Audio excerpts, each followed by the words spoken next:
اعوذ باللہ من الشیطان الرجیم بسم اللہ الرحمن الرحیم۔ اسٹوڈنٹس، آج ہم باقاعدہ طور پہ ایکٹیو اور پیسو وائس کو ڈسکس کرتے ہیں۔ لاسٹ ٹائم ہم لوگوں نے ٹینسز کمپلیٹ کر لیے تھے اور ابھی ہم لوگوں نے ایکٹیو اور پیسو وائس کا سیشن سٹارٹ کرنا ہے اور کوشش کریں گے کہ یہ 2 لیکچر میں اس کو ختم کر لیں۔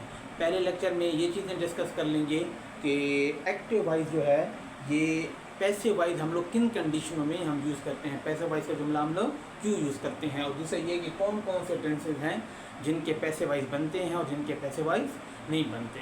دیکھیں بیٹا، ہم ریئل لائف میں بھی دیکھیں، اگر ہمیں کوئی کسی کام کا کہے کہ یہ کام کر لو تو ہم پوچھتے ہیں نا کہ یہ کام کرنے کے بعد ہمیں کیا فائدہ ہوگا، ہمیں کیا ملے گا۔ تو اسی طرح پیسو وائز ہے، اس کی بھی کوئی فوائد یا فائدے ہوں گے، تو جو مجھے معلوم ہے وہ میں آپ سے شیئر کر دوں گا، باقی آپ کی نالج میں کوئی ہو تو آپ بھی ایڈ کر سکتے ہیں، ٹھیک ہے۔ اچھا، ابھی تو پہلی چیز تھوڑی سی ڈسکشن کر لیتے ہیں کہ پیسو وائز کے بارے میں۔ پیسو وائز جو ہے نا، یہ ایک فارمل سینٹینس ہوتا ہے، ایک انفارمل سینٹینس ہوتا ہے۔ جو فارمل سینٹینس ہیں وہ پیسو وائز میں ہوتے ہیں۔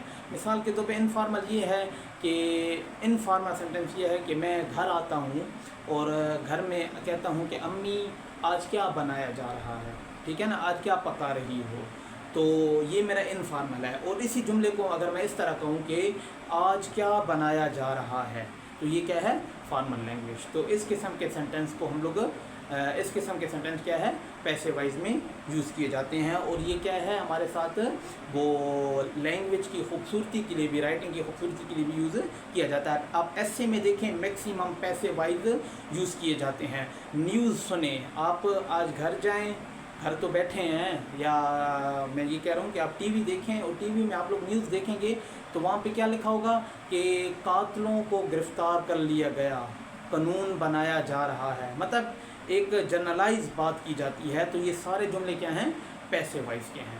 تو امید ہے آپ لوگوں کو یہ چیز کسی حد تک سمجھ آ جائے گی ہوگی۔ ہاں، دوسری بات یہ کہ آپ لوگ یہ بزنس رائٹنگ دیکھ لیں، لیٹر لکھ رہے ہوں، لیٹر میں کیا دیکھیں، ہم لوگ یہ لکھتے ہیں نا لیٹر میں کہ ہم اس طرح نہیں لکھتے، میں کہتا ہوں میں آپ سے ریکویسٹ کرتا ہوں، ایسے نہیں کہتے، ایسے کہتے ہیں کہ آپ سے ریکویسٹ کی جاتی ہے، میں آپ سے ریکویسٹ کرتا ہوں، یہ نہیں، آپ سے ریکویسٹ کی جاتی ہے۔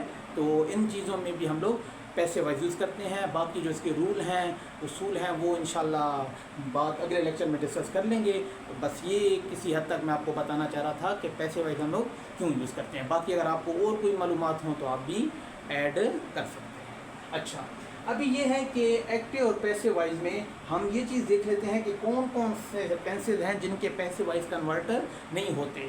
دیکھیں، میں نے یہ پہلے اس کو سمجھ لیں، یہ کیا میں نے کیا ہوا ہے کہ پریزنٹ، پاسٹ اور فیوچر لکھا ہوا ہے، سمپل، کنٹینیوس، پرفیکٹ اور پرفیکٹ کنٹینیوس۔ تو دیکھیں، پریزنٹ سمپل ٹینس کیا ہے، پیسو وائز بنتا ہے۔ Present past simple tense passive voice بنتا ہے۔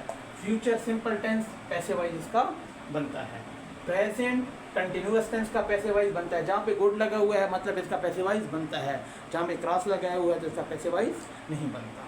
اس طرح پاسٹ کنٹینیوس ٹینس کا پیسو وائز بنتا ہے، فیوچر کنٹینیوس ٹینس کا پیسو وائز نہیں بنتا، ٹھیک ہے۔ پریزنٹ پرفیکٹ ٹینس کا فیوچر پیسو وائز بنتا ہے، پاسٹ پرفیکٹ کا پیسو وائز بنتا ہے، فیوچر پرفیکٹ کا پیسو وائز بھی بنتا ہے۔ اسی طرح پریزنٹ، پاسٹ اور فیوچر پرفیکٹ کنٹینیوس ٹینس جو ہیں ان کے پیسو وائز نہیں بنتے، مطلب ان تینوں کے پیسو وائز ہم لوگ نہیں بنا سکتے۔ تو کیا ہے کہ فیوچر کنٹینیوس ٹینس اور پریزنٹ، پاسٹ اور فیوچر پرفیکٹ کنٹینیوس ٹینس، یہ جو تمام ٹینسز ہیں ان کے پیسو وائز کنورٹ نہیں ہوتے۔ تو دیکھیں، ٹوٹل 12 ٹینسز ہیں، 12 میں سے کیا 4 کے کنورٹ نہیں ہوتے، تو کتنے بچ گئے، 8 ٹینسز ہیں جن کو ہم لوگ پیسو وائز میں کنورٹ کر سکتے ہیں۔ تو زندگی نے وفا کی، تو نیکسٹ لیکچر میں یہ تمام 8 کے 8 سینٹینس جو ہیں جو پیسو وائز میں کنورٹ ہوتے ہیں ان کو ڈسکس کریں گے، ان کے کیا اصول ہیں، کن طریقے پہ ہم لوگ کیا کرتے ہیں، تمام اصول لکھ لیں گے۔ پھر اس کے بعد ہیلپنگ ورب کیسے چینج کرتے ہیں، ورب کی کون سی فارم آئے گی، کیا کنڈیشنیں ہوں گی، وہ تمام چیزیں ڈسکس کرنے کے بعد کچھ جملے لیں گے اور ان جملوں پہ ڈسکشن کریں گے۔ امید ہے آپ کو تمام لیکچر کلیئر ہو جائے گا۔ میری سوچ یہ تھی کہ میں اس ایک ہی لیکچر میں تمام کلیئر کر لوں، لیکن پھر ویڈیو کافی لمبی ہو جائے گی، تو دوسرے لیکچر میں ہم لوگ اس سلسلے کو کنٹینیو کریں گے۔ آپ کا مجھے سننے کا شکریہ. مجھے اپنی دعاؤں میں ضرور یاد رکھیے گا. میرے چینل کو لائک کریں، سبسکرائب کریں اور دوستوں کے ساتھ شیئر کریں. اللہ پاک آپ تمام لوگوں کو خوش رکھے. تھینک یو سو مچ. السلام علیکم.